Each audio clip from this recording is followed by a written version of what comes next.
I'd like to welcome you to Global Alumni Week. This is our 5th event for global events.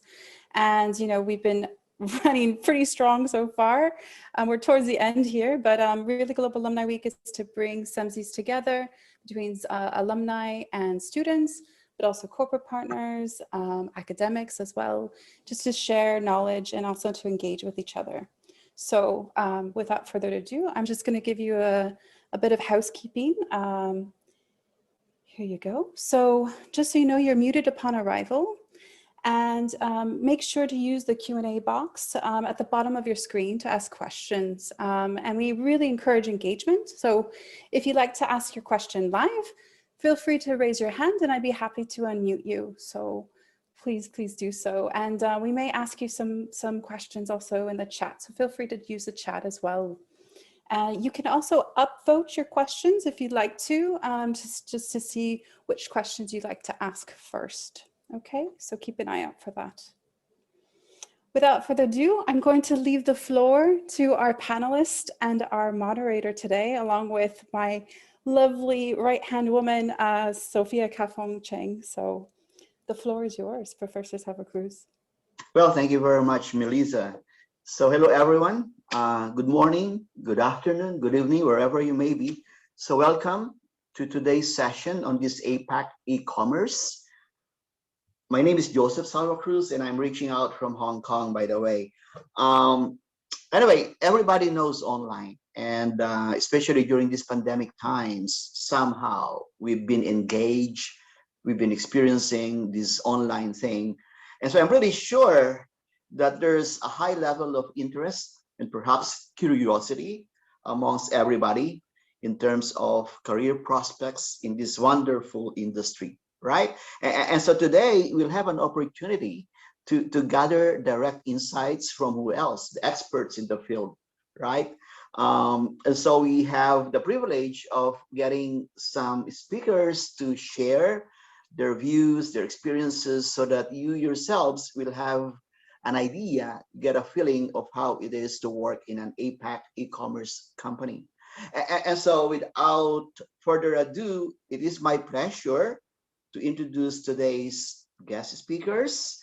And so our honored guests, I will introduce you very briefly. If you can introduce yourself, say something, anything, and that will be appreciated. Okay, so let me start first of all with Melvin Tan. By the way, the ordering is not determined by any system, it's random. Okay, so we'll have Melvin Tan, CEMS 2017 from Sydney and Warsaw, right?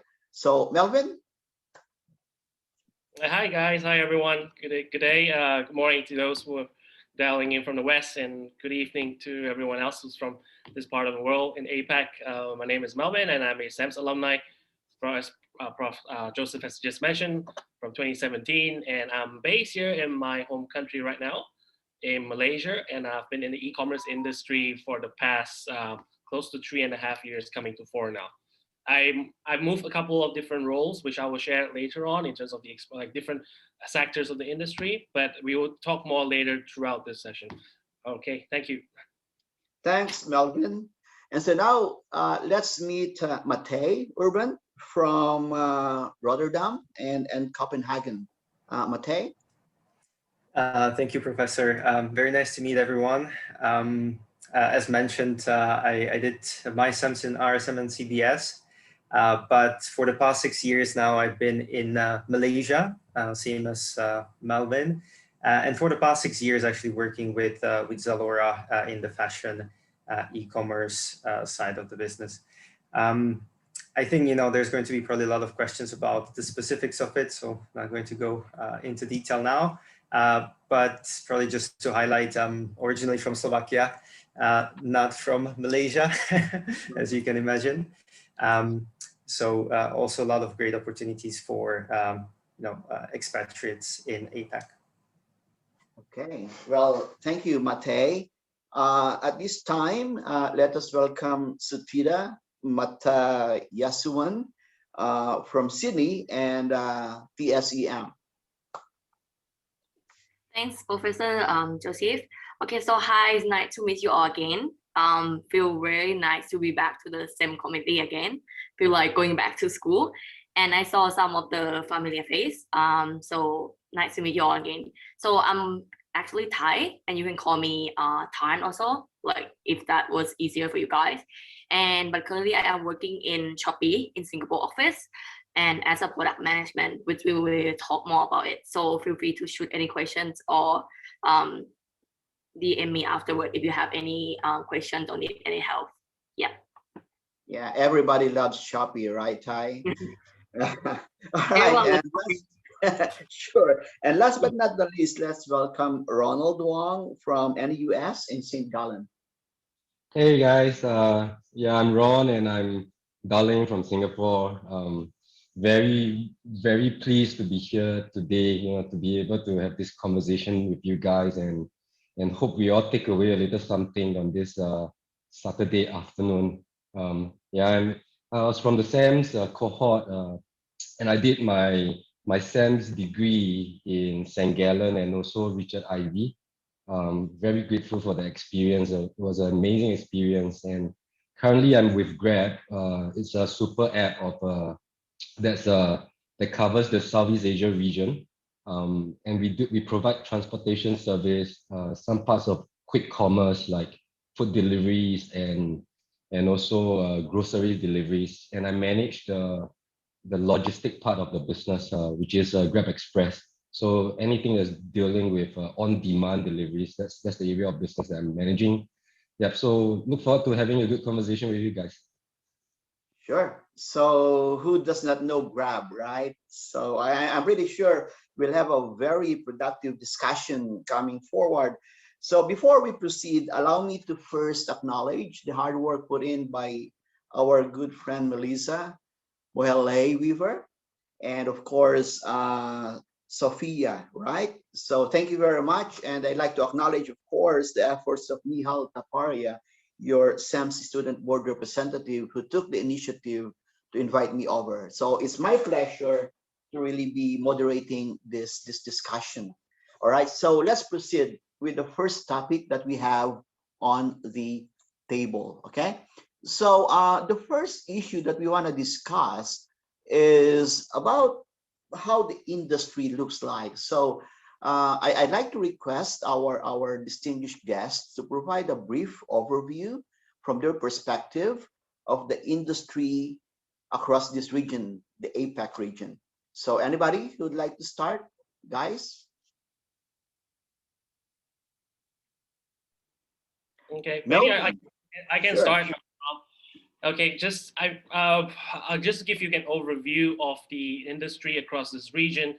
One of the reasons why we actually have this discussion here is also to share with you in terms of the industry, because e-commerce in general, if you look into the APAC Asia Pacific region itself, the people here, well, most countries, if you look at all the countries, okay, in terms of countries that are developing or even most of them are actually in developing. So in these cases where the countries are actually developing, you get a lot of people who are, how do you call it? They're kind of like young people, I would say young people. And the market are generally a little bit younger and they're more aggressive and they're more active in, giving a chance to go try out, opportunity to go try something new, or embrace certain different tools or even technologies and stuff. So hence, that is the reason why this industry, if you think of e-commerce as a whole, of how we digitalize businesses across the region, is growing much more bigger every single time. Even if, for example, if you take Malaysia, for example, or even in some other countries now, for example, Indonesia, when e-commerce, it only started really recently as compared to other regions, I think, like if you compare it to Europe, because if you think of e-commerce, it started in Southeast Asia relatively back in early, I would say late 2008, 9, 10, and early 2011, 12. And that's where it started. People are starting to embrace it, and there's more people investing into technologies to enhance the retail business across this part of the world. Okay, so if in the case, if you're wondering like how the overview of the industry, so e-commerce itself may not just encompass like, okay, you'll probably think of like e-commerce like I go to eBay or I go to Amazon to buy something, right? So in this region itself, I think it also spans into different parts of the business verticals. So it's not just about going online just to shop for like a T-shirt or something, a product, but it expands like what Ronald has also shared, what he's currently working in this company, which is Grab. It's a super app. Now it has already expanded into different verticals. For example, like F&B delivery, groceries, also in terms of like parcel deliveries, and so many other services, including housekeeping at times. So there's so many service functions in this industry itself. So it's not just only that particular ones, like these particular industries, but also in terms of what we would think of e-commerce, not just only the platform itself, but also the other supporting sectors of the industry, which are really huge. So namely, for example, I would say payments, like if you're into digital payments and finance, that's like a huge part of the industry as well across this region. And also logistics, integrated logistics, delivery services, on demand. It could be on demand, it could be cross-border. There's so many different companies and so many stakeholders are involved in this industry itself. So that's kind of like a general overview of how you would think. We can definitely have a chat in more details afterwards. Maybe someone else would like to share, like add on from there. Yeah. Yeah, sure, Melvin. So that's a pretty good input, because I'm pretty sure the CEMS that we have right now appreciate that, because this is how we do it at CEMS, right? We look at it from a very comprehensive perspective. So while it's purely marketing, as people would say it, it really involves a lot of these different functional departments acting together as a system, right? And I'm pretty sure your other guest speakers today will have their own things to share that might be unique in their own company. So would you like to add on to what Melvin has mentioned? Anyone? Maybe I Suthida can. or Matej, right? Sure, Matej. Yeah, I'll just be very brief. I think, just to add to what Melvin was saying, at the end of the day, I think there's a bit of a differentiation between different e-commerce organizations. So from my side, right, I'm specifically looking after a niche area of e-commerce, right, which is fashion, right? I think what we have here, or the other people who we have in the panel, Suthida, I think, will be speaking after this, would be looking more at the general level, general merchandise. And then we would have Ronald, who is looking specifically, I would say, after services on demand. Right? So I think there's definitely opportunities across all of these different areas, whether it's on-demand services, general merchandise, or kind of niche industries, specifically, let's say, e-commerce, right? And for us, I think we do focus on few specific markets in APAC, so specifically Southeast Asia. And I think as a growth region that we observe specifically is currently from Philippines and Indonesia, right? One of or two of the markets that are growing, I would say, fastest on our side, right? But again, to follow up on what Melvin also mentioned, I think what is very important for us is customer experience and customer service, which would be in the end an integration of all those different kind of aspects and services, starting from payments to delivery, to the content and the web design, right? And making sure that the customers really find what they are looking for, right? Yeah, so probably 2 cents from my side. Passing it back to you, Professor. Yeah, that's very nice, because I like the way that you highlighted the importance of collaboration, and this is in line with what Melvin has already mentioned, right? It has to work as one smooth system, right? So, and I'm pretty sure there's a lot of questions from the audience about how these platforms and sectors work together, right? Because it's not easy to consolidate all these functions together. And since Matej mentioned about differentiation and possible expansion to different domains, I think Grab is a good example of a company that does that a lot, right? And so we'll be hearing from Ronald probably in a few minutes, but who else would like to share their bit on this? So what's your general take on how this industry looks like at the moment? Anyone? Yes, Suthida. It's this question for the panel, right? Yeah. Like how, okay. So I think particularly like the e-commerce is growing, and last year already proved significant growth. Everyone can see, right? Working from home or online platform is like more than a new normal, right? It's like part of everyone's life. But as this panelist would like to highlight specifically in these regions, right? I think one of the things, along with collaboration from different sector or different function in the company, Southeast Asia or APAC is a really highly localization region. You can see that Southeast Asia itself, like majority of the country, right? Let's say the 7 biggest one, Indonesia, Philippines, Malaysia, Thailand, or Singapore are very different. User behavior are very different. Singapore are very multicultural, a lot of Western influence. So what does that mean is purchasing behavior would be very different. Like I can tell that not only on Shopee, but like let's say Grab, right? People who use Grab in Singapore would definitely different purpose or different trade or pattern than the one in Indonesia that is really more like customer to customer or more small business. Yeah, that is I think one of the key takeaway if you want to have a online shop or be in e-commerce, like localization is one of the key takeaway that very essential for this region. Yeah, that's a very good comment because we see the phenomenal growth of this platform in the APAC, particularly in Southeast Asia, right? And I think one of the critical issues that we need to not overlook is the fact that this development would really have an impact as well on the growth of SMEs, right? So, which is, I think, very good from the perspective of society.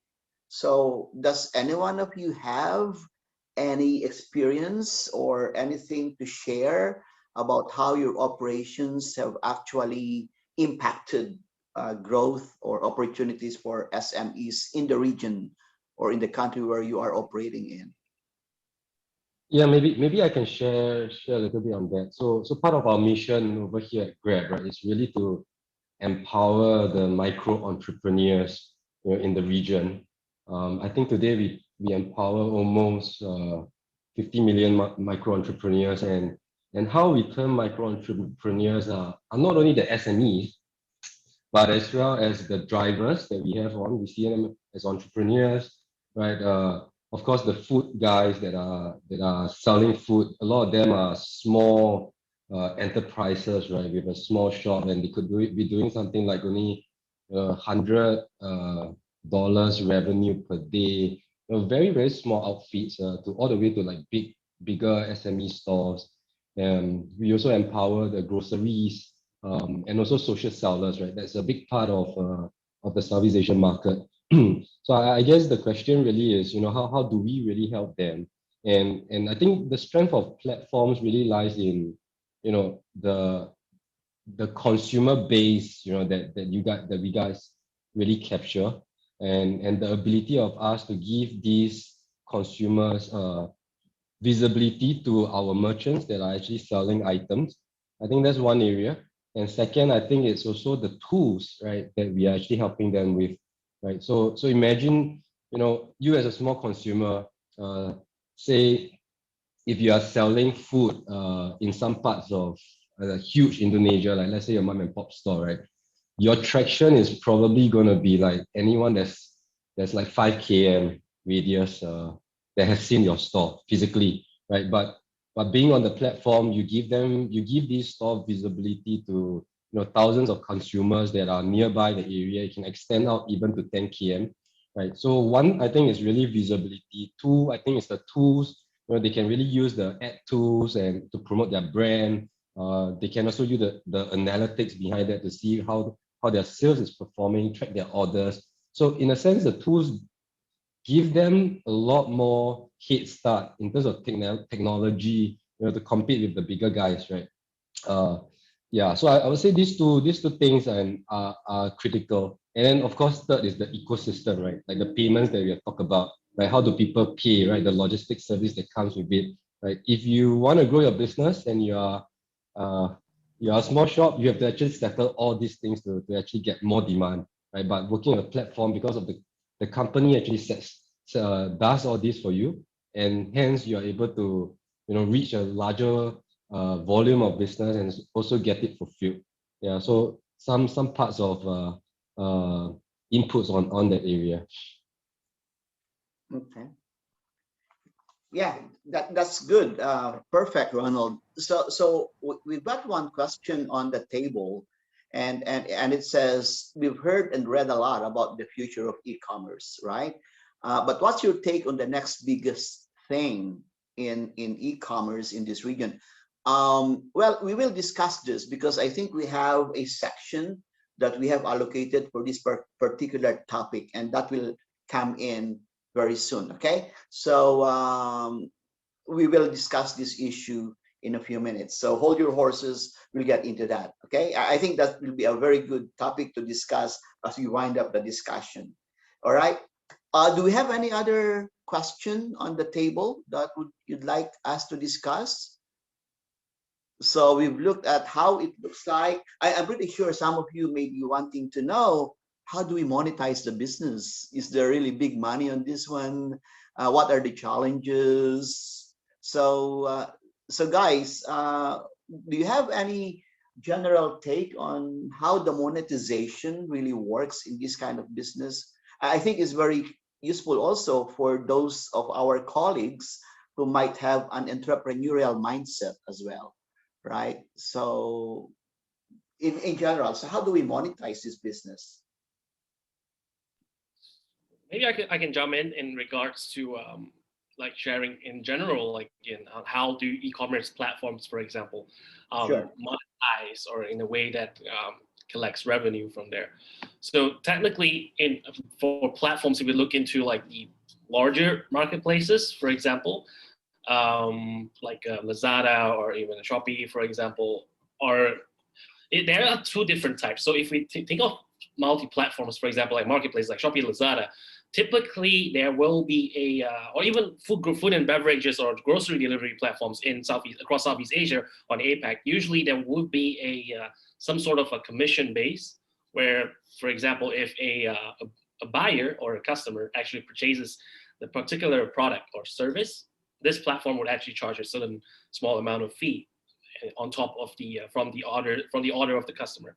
So that's kind of like how you would actually monetize it. But of course, that really depends on how the marketplace platform itself negotiates with his own merchants or his own clients. So that is how they would usually go about. Okay. That's in general for a marketplace. But if you think of some other supporting business, for example, like for example, Wix or Shopify, which are platforms, they are not marketplace. It's not like a huge marketplace bazaar, but it's a platform that helps you to create your own, curate your own website, or with templates and etc. You don't really need to know coding, but you're able to do it. Or for example, a payment gateway like Stripe or PayPal. So typically these guys would take so for website builders, usually they will take like a fee. It's software as a subscription, SaaS model. So there will be like, for example, a yearly fee or a monthly fee for the client, the brands, or the merchant who wants to use the service. So they would charge a fee over on a yearly basis or monthly basis. So that's kind of like how these companies would monetize it. Of course, then you have payments as well. So for payments in general, usually payment companies collect like a certain, they call it transaction fees or merchant discount rate. So that is like also something like a commission. So this is kind of like how the businesses or the platforms, e-commerce companies would collect certain fees or earn some revenue from there. Okay. Yeah, so I think it's nothing really unique in the sense that this kind of a concept exists in traditional business literature, right? So when you talk about logistics, when you talk about distribution channels, it's really about the fact that channels make money on the margins, right? But the question is, how efficiently does the online platform do it better than the traditional brick and mortar, right? And I think this is an attraction that has helped the business to really flourish and develop to the situation that it is right now.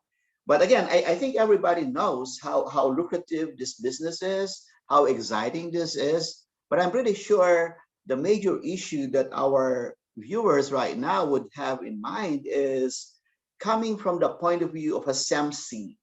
How can we get involved, right? So we can move on to the next topic, right? So what kind of specialization does a CEMC could possibly be involved with? So I think I'll give each one of our guest speakers a chance to speak on this topic. All right, who'd like to start? Melvin, you'd like to start? Okay, all right. Different types of specialization that SMC could possibly be involved in. Okay, I think in terms of e-commerce, as I've mentioned, like there are so many different, how do you call it, sectors or different companies that you could be all involved. So there's just a variety of things because it encompasses not just only the, you putting up a product and you sell the product. So that's not the role that you're looking at. You could technically specialize in many things. If you're a person who is very good in negotiation and you like to be the one that actually, for example, leading conversations, getting a huge brand to park this brand, get them on board and put them as part of your marketplace. You could always move into, for example, like start off as like I did. You can always start off with sales or business development. So that is the way. I think it's probably one of the best. If you're, for example, if you're someone who's really fresh and you really want to get in this industry, and you want to get a picture of how you would actually step in the shoes of a brand or a merchant, for example. I think a good starting point would be able to act in sales, for example, or business development.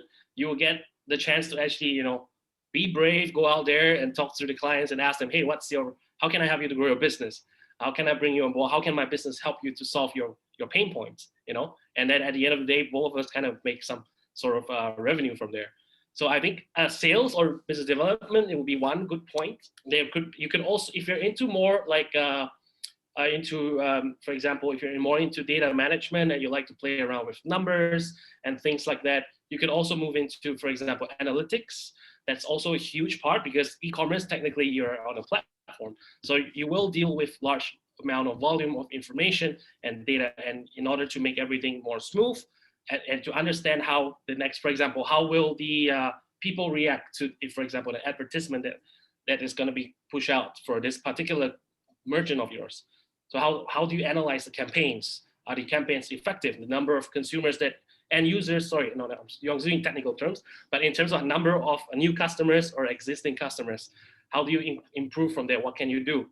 So if you are into analytics, maybe, for example, you can move into performance marketing or digital marketing. That's also a very trendy role and is quite in demand as well in Asia Pacific in this particular industry, e-commerce industry. There are some other ones as well, like Matej, and also I think Ronald as well is also in the part of the business, which is logistics. So in logistics, there's a huge part of the industry itself. There's warehousing, there's fulfillment, there's on-demand shipping. There's so many things to be covered. So it depends on really what you really like. But I think overall, in general, if you're in CEMS and you've studied all different aspects of business, there is definitely something that you can specialize in e-commerce. So the field is open, right? So you need to knock on the doors of your academic directors and ask for analytic courses for course offering, right? Well, that's exciting. So you mentioned logistics, right, Melvin? And you made mention of Matej's possible involvement in this field. So Matej, would you like to share your experience on this aspect? Sure, I can kick it off. Actually, these days I'm not so much looking after logistics anymore, but I have moved more to commercial and business development roles. So actually similar to what Melvin has actually already mentioned. I think there's a lot of opportunities to move, across, right, different functions, depending on what is your interest and what motivates you at the end, right? I think what I would add, I think, Melvin already captured it very well from, the different kind of areas and functions perspective. So what you would find, I think, in e-commerce is similar to any other organizations. You would have your finance, your operations, your marketing teams, customer service, etc.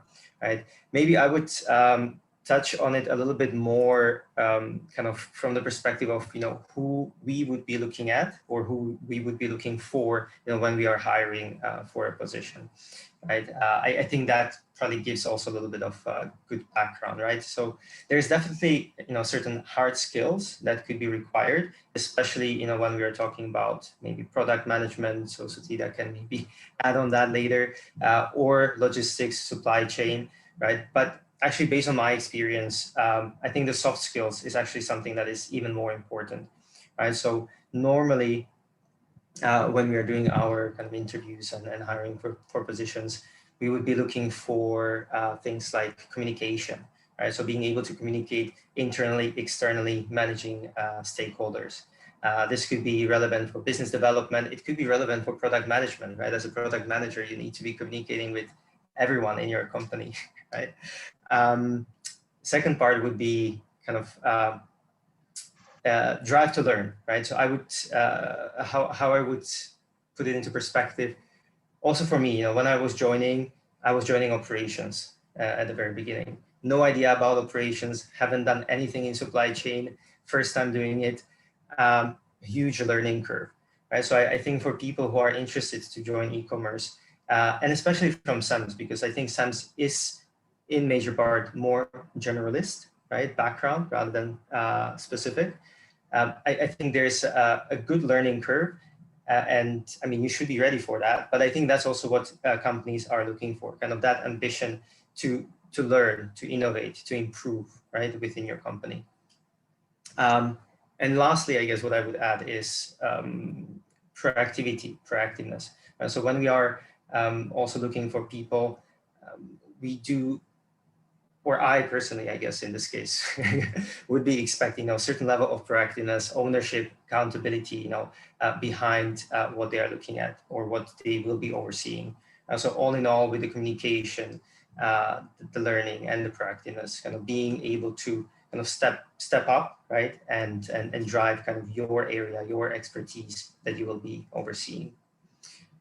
So I think that's a little bit more in general, and perhaps Suthida or Ron could add if they have any kind of more specific advice on that front. Yeah, sure. Suthida, would you like to help us out on this one? Sure. But I think Matej and Melvin already say most part of it, and I totally agree that, of course, there are two big scope, two type of specialties that this industry are looking for: technical skill and then soft skill, which I think both of them are equally important. So for technical skill, right, it also depends on what role are you looking for. But if as an overall of industry, I think data is a very important part.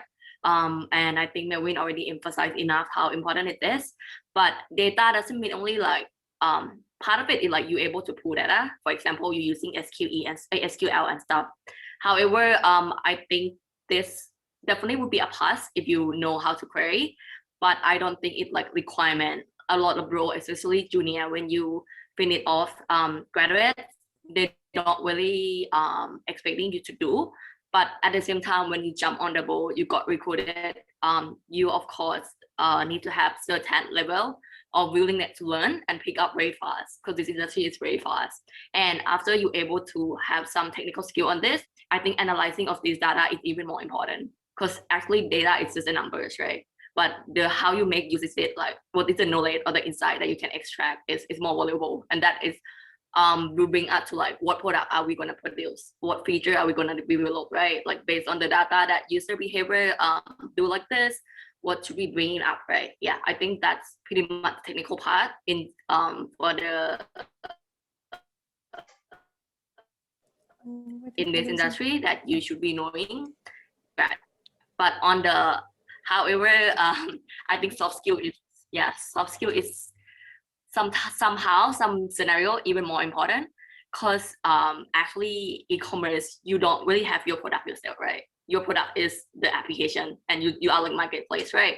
So of course there will be like number of stakeholders that you need to manage with, because it's like, I think e-commerce is, even though it was here for almost a decade, but it's still a very black box in many areas. So finding what is the issue that caused us or cause certain feature of certain area not working, it's very big part. So and everyone are very busy. So soft skill is not only about you are talkative or you're able to talk with stranger, but how do you frame a question to get the best answer or most practical answer, as what Matej state, I think very important. Yeah, but no worry, this might seem to be a lot, but you get to learn along the way. Just stay curiosity. I think. Yeah, I love that view, because Matej earlier mentioned that customer experience matters a lot, right? But in order for you to create that positive customer experience, you need data. You need to understand the needs, the behavior, and you need relevant information that may come out of numbers, right? Surveys, feedback. So I think that makes a lot of sense. So you really need to do well in both. And so I got another question coming up, but before we address this question, should I request Ronald, if Ronald has any other experience to share about this topic? Yeah, maybe I take on this from a slightly different perspective, right? So I think e-commerce firms, and there's still many e-commerce firms coming out, some in niches. So it depends on the stage of the e-commerce firms that you're looking at as well. If it's something new in a new field, then more generally skill sets would actually work. You probably dabble in almost everywhere, and that's a very good learning experience as well, right? So hard skill sets, yes, there are a few which I think are common. The other group is probably the more established companies, right? Like all the other panelists are working in here, and those kind of firms really do. You have specializations that are really carved out, right? So if you really want a good job over there, I think you do need some form of specialization in those areas to get a good job there. However, if you are looking at entry-level jobs, then I would say some basic skills, regardless whether it's a startup kind of e-commerce or a more established kind. I will agree with the other panelists that data analytics skills is very important. Another very, very important skills I would say is actually project management, right? And I think that's something that I think SEM students should have an edge, because you guys actually work with people from various countries, right? And trying to understand different cultures, you're working probably online as well on your project. So that's one area that you could probably highlight on how you actually use your project management skills, to work on your consulting projects, for example, right? Yeah, so I think that skill set is actually something to really build up and emphasize. Yeah. Well, thank you very much, Ronald. And I think you have partly answered the question that we have on the table, because the question says, may I know if e-com companies prefer someone with a specialization over someone, right, who would not have any specialization? I can remember that Matej mentioned earlier that looking at the CEMS program itself, and I think this goes for many postgrad programs, we tend to be more of taking a generalist approach, right, than a specialist approach, which I think could be an advantage. But then again, I would say that some companies would allow you to train on the job based on the specific requirements and skill set that they might need out of you. So they look at your basic training, right? But it matters a lot that you have a breadth, right? The depth probably will matter later, but the breadth of your skills, your knowledge, your learning, right? Does anybody else from the panel have a view on this one? Whether, based on your experience, does your company prefer specialized skills or specialization from your job applicants, for example? I think I can just answer that question. Yes, Melvin. Yeah, okay, so I work in this company, which is Shopline. So Shopline is a Hong Kong-based company. It's a e-commerce platform. So if you want to build your own websites with super cool templates, easy to do, you don't need to use coding. You want to do it, you can do it. So I'm a product marketing manager there. So I think in terms of the question, if the company does prefer someone with specialization or over someone with, or more a generalist, I think it depends on the kind of like the department that you are moving in. Are you more into the hard technical department where you would be expected to, enhance an application, for example, or you will be, enhancing or looking into PRDs, product roadmap development, for example, and then looking into that, and you work with the coders to do something, then probably on that part of things, when you're applying for such a role, more technical role, then for sure the company, most of the e-commerce companies would require you to have certain, for example, programming or coding skills, because in order for you to be able to execute and do the job. But I think if you're looking into like either a fully commercial role, which is either in certain, like for example, if you're a marketplace and you're in sales or business development, or you are a key account manager, which you are actually the guy that looks into the numbers of your client's sales performance, and you work with him to come up with initiatives to drive, kind of like the consultant role. That you will, some companies, for example, my company, for example, if it's a more commercial related, you don't really need to have certain, if you're especially fresh entry, right? So if you're really fresh and you're new in a job in this industry, there's not too much of specialization that you need to, to actually have in those commercial roles. But as long as you have the same, like what Matej and Tarn has said, you have the right, spirit, and you're the right motivation, and you're willing to pick it up and learn it, that is where you will actually be able to stand out as well. So because along the way throughout the job and you progress in this industry, you will pick up those skills and you will be able to learn from your mentors and things like that.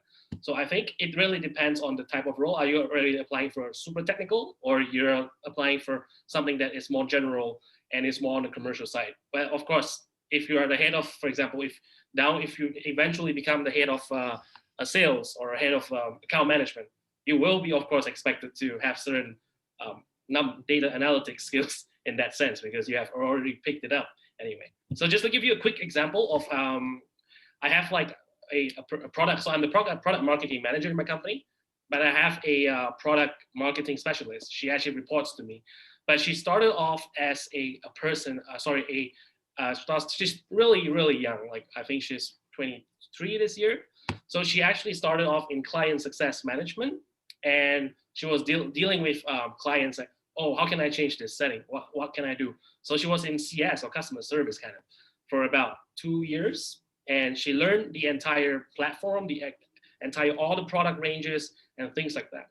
But then she picked up, when she was moved to product, she learned the skills of how to look into the numbers, how to make use of it, and in terms of what can you do with those data. So she actually learned from there, and she picked up Advanced Microsoft Excel. She also looked into project management when we are about to launch a new product. How can I plan or go to market? How do I structure my own go-to-market strategies and etc. So I think in general, it depends. It really depends on the role, because if with the right attitude, you will always have the opportunity to pick up skills anyway, from wherever you're going to be, or from whichever department that you're going to be. Yeah. Well, that's cool. Well, I have another question, but with your permission, I'd like to address this question later on in the next segment, all right? Because I think it's more appropriate to handle this question in the next 2 slides, okay? So allow me to fast forward to the next 2 slides, because since we're talking about skills, right? So the question here is, what skills really do we require? So we talked about hard and soft skills, specialization, non-specialization, but I think there is one very compelling question here. How do I get involved, right? So the question is, Melissa, it's the slide prior to this one. So what are the skill sets required? Thank you. And how do I get involved? How do I set foot on the door? So I think that's one of the questions that they want to ask. Melvin?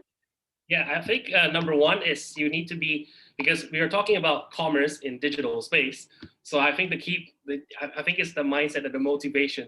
Are you a person who's generally, I want to know what's new. I want to know what's happening in the technology space. I love what is financial tech. You need to be someone that is actually passionate. I think that's also the first, for example, for me, when I'm doing my hiring, that's the first thing I put. You must be an e-commerce or tech enthusiast, and you're someone who's interested in it, because then is actually the first starting point. If you are someone who's not so much into technology, or in terms of digital, then probably this may not be the actual the place that the industry that you want to be in.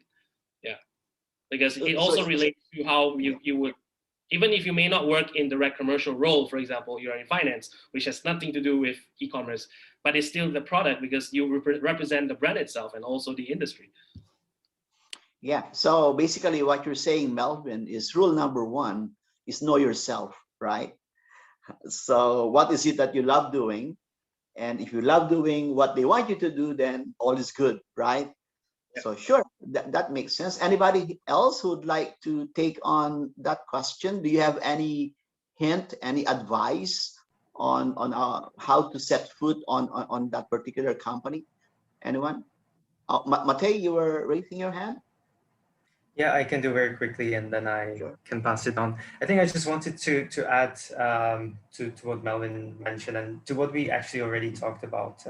I think in terms of the skills, I think that is, relatively clear. So I know how to get involved, how to get the foot in the door, so to say. I think from my perspective, I would see really 2 or 3 kind of ways of doing it. I think, of course, the career pages, right? So I think for us, usually what we would be looking at is directly applicants from our career page. So I think do your research on the e-commerce players in the industry, and I think go to the career pages and probably apply directly. Second way that I would see would be, as CEMS students, right? We have a broad network of people.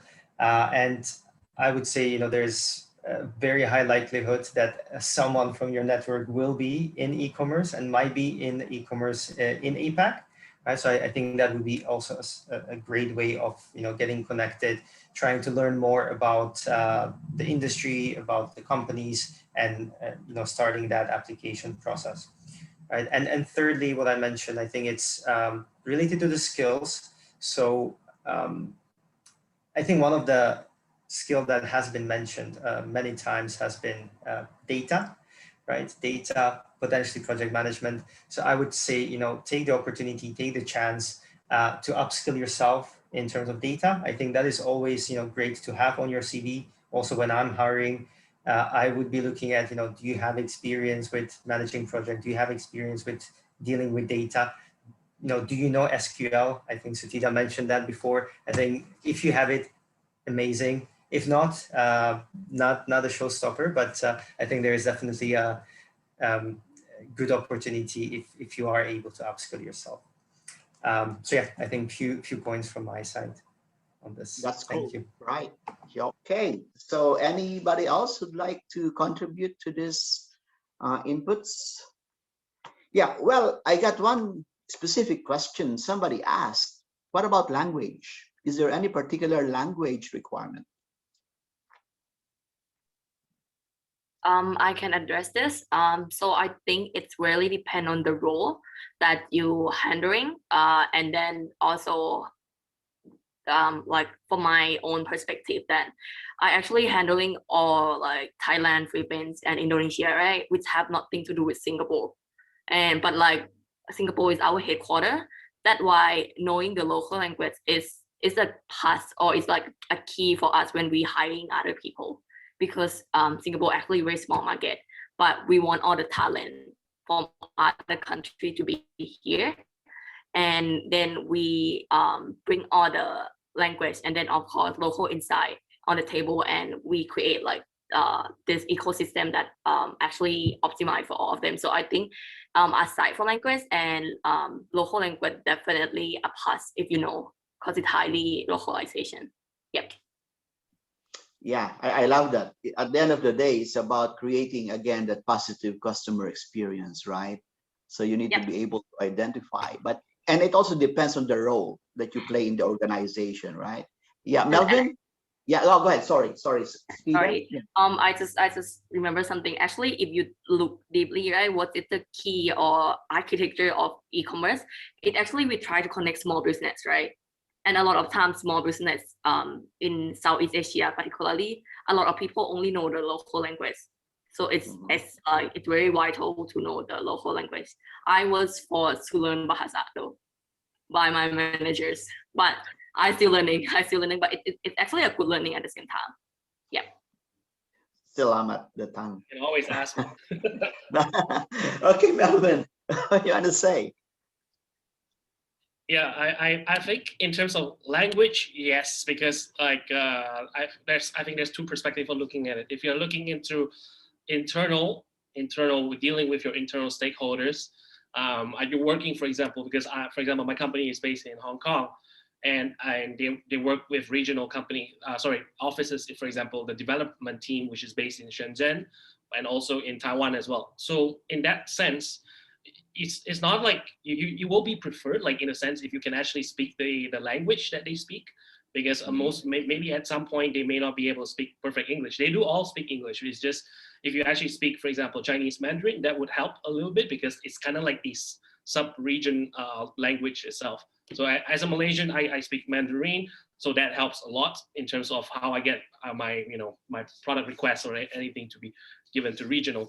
But then if you that's internal side of things. But if you look into external, which is dealing with your client, your end customers or your merchants, definitely there is a need for, if you're into commercial role like sales, for etc.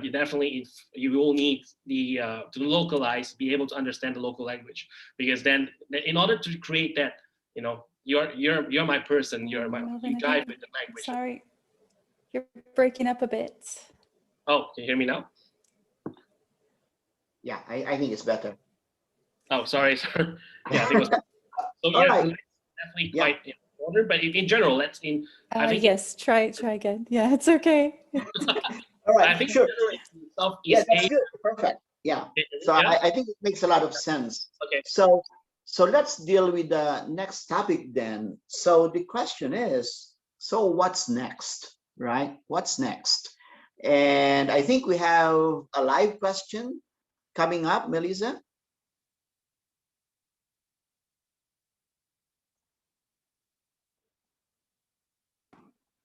Okay, Elisa, Hi. you can speak. Yeah, go for it. Yeah. Hi, everyone. Thank you so much for sharing. It was very insightful. I wanted to ask, so where is e-commerce going in the next few years? Are we seeing more local homegrown e-commerce players going global, or global e-commerce players entering Asia? As I'm planning like my career, I want to make the right choice. So would like to hear your thoughts. Thank you. Yeah, that's a perfect question, and it is aligned with the first question we had on the table, right? So what's next? What's your take on the next biggest thing in the region about e-com? So what's your take on this one, guys? If you have a crystal ball, basically, right? Which you don't have. Yeah, maybe I can take this one. I think to look at where Southeast Asia is going to head for in terms of e-commerce, right? I think we can look towards the Chinese market. By far, China is very advanced in the space of e-commerce, and we do see some new e-commerce models coming out from China, for example, like quick commerce, community group buy, and that is where the opportunity lies, right? For the new incomers to kind of topple the incumbents, right? So just as an example, so in China, I think 5 years or 3-4 years ago, the market was entirely dominated by Alibaba and and Jingdong, right? These are two big players, and then you, out of nowhere, over the last 3 years, you suddenly have these guys, Pinduoduo, that came out, where they focus on the rural areas, which is huge for China, and they focus on community group buy, right? So I think you might see some things like this in the region in terms of competition. In terms of the second question, whether do you see outside players coming in or local players going abroad? I think e-commerce, and maybe Suthida can come in as well, or Matthias, right? I think e-commerce is really is really a game of capital, and the state of e-commerce in the region is that no one really wants to burn that much anymore, right? And everyone is working towards profitability. I mean, you look at Shopee, they are on the stock market. Their financials are increasingly being scrutinized, right? So the big players. So in short, I think the big players are already formed, and they have also solidified their position in a way such that the large players, global players, find it actually hard to come in. And that's the amazing thing, right? Like, so you look at Amazon, they've been trying to crack Southeast Asia. They are no way, they're far way behind from Shopee, Lazada, in the region, or even Tokopedia, right? So on that trend, I don't see major global players coming in. Whether the local players can make it out there, I think that is like vice versa, right? The global players do have their strongholds, and it's going to be very, very hard. Okay, I think that says it all, right? So any final comment from our panelists, from our guest speakers? Okay, I can add, yes, Suthida. I can add one last thought. Actually, I really like this question, and really probably the toughest question for today, because based on what Alicia asking, right? It's homegrown gonna go outside, or it's like global gonna be dominant? I think because e-commerce is a very lucrative like market right now, or industry, everyone want to jump in. Like the small one want to be something also, right? Because the barrier to entry is really quite low. If you have a good developer, you can create something at least, and then maybe at certain level you want the big firm to acquire you, or you might want to be niche, as what Pinduoduo start off in the beginning. So I think this question, it depends on the strategy of each company. For example, right, Amazon tried to get in here, Southeast Asia, as he mentioned, but it's very hard because the model that they use for US, the subscription is not fit with the seller here, right? Because seller here are starting off with almost zero, so they don't want to pay anything first. While at the same time, Shopee, which is like homegrown Southeast Asia, right, or Singapore, we also want to go global. Basically, we're just going to Mexico. So we're looking for the other region that have similar trade, or when we start off. So I think if you want to plan your career, it depends on where do you want to settle and what type of role do you want to be in, like what type of culture do you want to work in. Yeah. Okay. That helps. Yeah, that's good. All right. So let me go back to one of the questions that was asked earlier, right? So it says we've heard a lot about the future of e-com, seamless online, offline, social commerce, live streaming, etc. But what is your take on the next biggest thing in e-com in this region, in APAC? Do you have any insight on this one?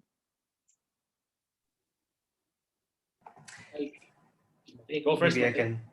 Yeah, thanks, Melvin. All right.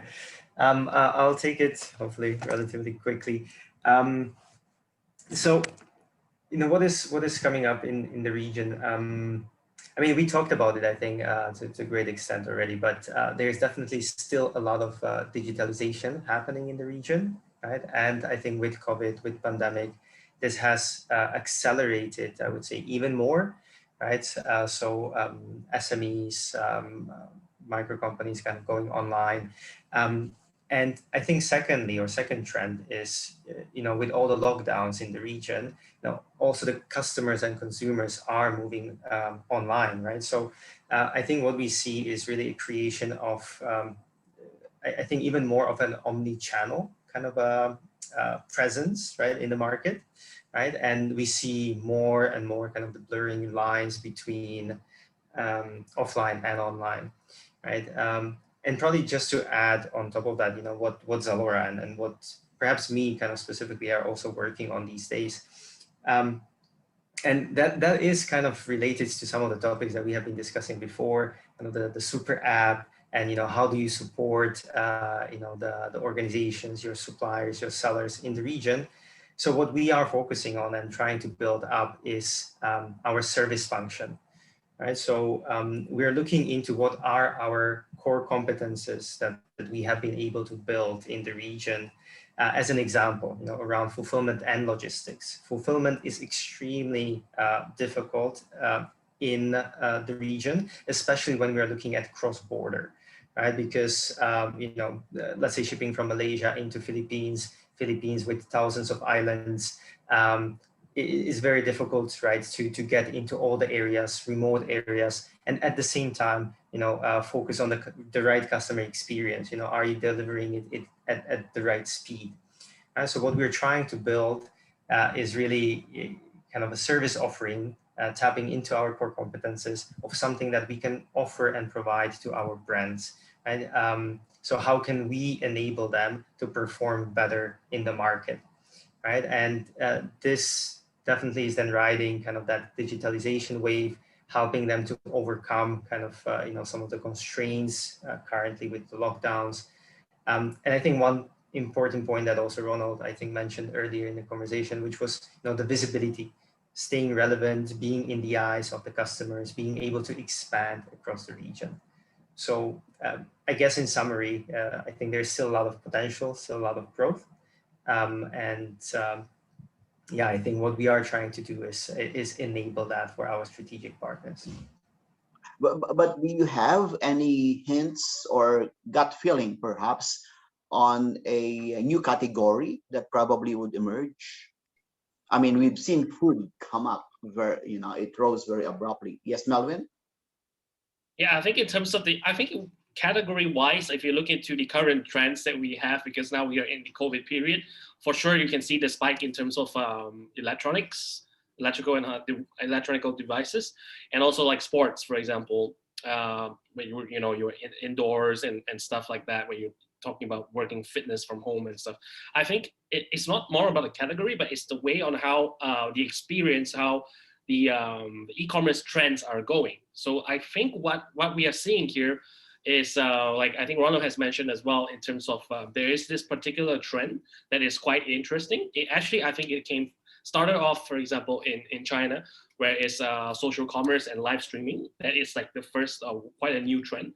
And now this trend has actually moved over to Southeast Asia, for example, and particularly in Vietnam, Thailand, Malaysia, and also Singapore as well, and Indonesia, where people are starting to, you can just start selling from almost literally anywhere. Like if, for example, if you use Facebook Live, there are platforms and also some people to start selling online, and the direct, using influencers to help them to sell products. So I think the category would work. What we are seeing now is also we are seeing, for example, people who have never got a chance to actually go on top of e-commerce. If you look into fresh food and groceries, and also, for example, seafood. So for example, in Southeast Asia now, you have merchants or sellers who are selling, for example, seafood live. We are doing live shows every time, and they're selling it online. And then that's where the logistic comes in. So I think it's not more on the category, but it's more on the trend of how people are delivering the values to the customers. So that we can see social commerce is like one of the things that is pretty huge now, that's disrupting the market for e-commerce here. And what Matej has also shared as well, I think the next big challenge that we will be probably looking at is how do we blur the lines between moving from online to offline and offline to online. That is one part that I think would be up and coming for e-commerce professionals to tackle on. Yeah, that's perfect. So what you're saying basically is the delivery itself is a category in itself, right? Which makes sense. And I think that addressed the issue, the question being asked about this disruption coming from live stream sales, okay? So thank you very much, guys. Do we have any final comment or question from the audience? Otherwise, I'll have to say thank you, guys. You've been great. You've been wonderful. You've done a noble job in helping the community. And thank you very much. I'll give the floor back to Melissa. Yes, thank you so much, guys. We really appreciate it. Thanks for taking the time. You really have contributed to the community, and make sure you reach out to your alumni. There, as you can see, human just like yourselves, and very willing to help you out with some advice. So don't hesitate. Just a few announcements before we wrap up today. We do have APAC week that is just around the corner. It starts on the 9th and it runs through the 19th. So we will be having a global meetup chat during APAC week, along with these several corporate partners that are located in the APAC region who are really looking for, recruits. So make sure that you connect with them. You can have another lovely chat with our alumni during that time on the 19th. And there are some of our speakers, Benjamin Stanley and Arushi Vijay, as long as Thomas Rudiger Smith. So they'd be happy to have you join us. You just register through the Zoom link that is on CEMSalumni.net. And, just so you know, we do also have the CEMS podcast where you can listen into the community, whether it be more of an academic vibe, an alumni vibe, or student vibe. It's really incorporates all the communities. So make sure to check that out. And I believe we do have a survey before you leave today. So just, 2 minutes of your time, if you could give us some feedback about how today went, or some other topics that you'd be interested in, or if you'd like maybe this conversation to continue, we'd be happy to hear from you. So make sure you fill that out before you leave today. Okay. All right. Well, thanks once again. And, it was really lovely to have you all today on a Saturday to top it off. So I hope you enjoy the rest of your weekend and stay tuned. Melvin and the other, LCs have some plans in April for you too. So Thank you very much. thanks so much. It's been a pleasure working with you guys. Thank you, everyone else. Thanks. Good night. All right, Good don't be a morning. stranger. Stay safe Thanks, and healthy. guys. All right. You all. Bye-bye. Bye. Bye.